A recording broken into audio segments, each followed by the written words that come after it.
शाम का समय था। हवाओं में हल्की ठंडक थी और घर के आंगन में फैली पीली रोशनी पूरे माहौल को किसी पुराने फिल्मी सीन जैसा बना रही थी। सब कुछ शांत था, लेकिन उस शांत माहौल के पीछे एक तूफान छुपा था। एक ऐसा तूफान जिसे आने का अंदाजा न आर्या को था, न अनु को और न ही मीरा को। तीनों की जिंदगी एक ही धागे से जुड़ी हुई थी, लेकिन वही धागा आज किसी अनजान दिशा में खींचने वाला था।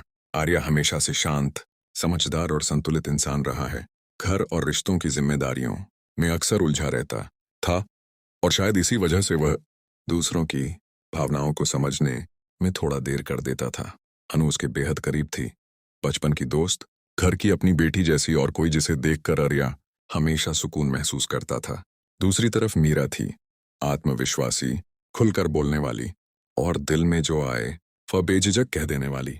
लेकिन आज पहली बार तीनों की दुनिया टकराने वाली थी।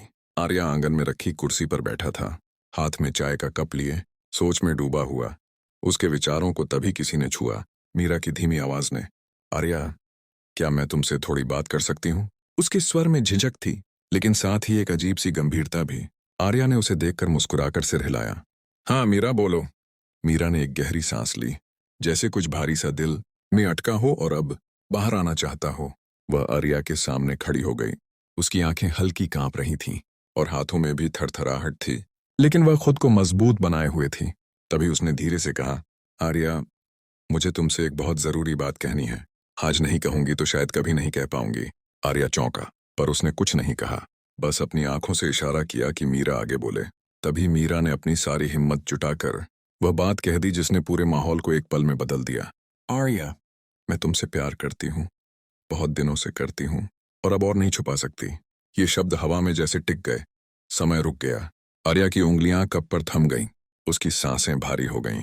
किसी को यह उम्मीद न थी कि मीरा इतनी सीधे, इतनी साफ और इतनी गहरी भावना के साथ अपने दिल की बात कह देगी।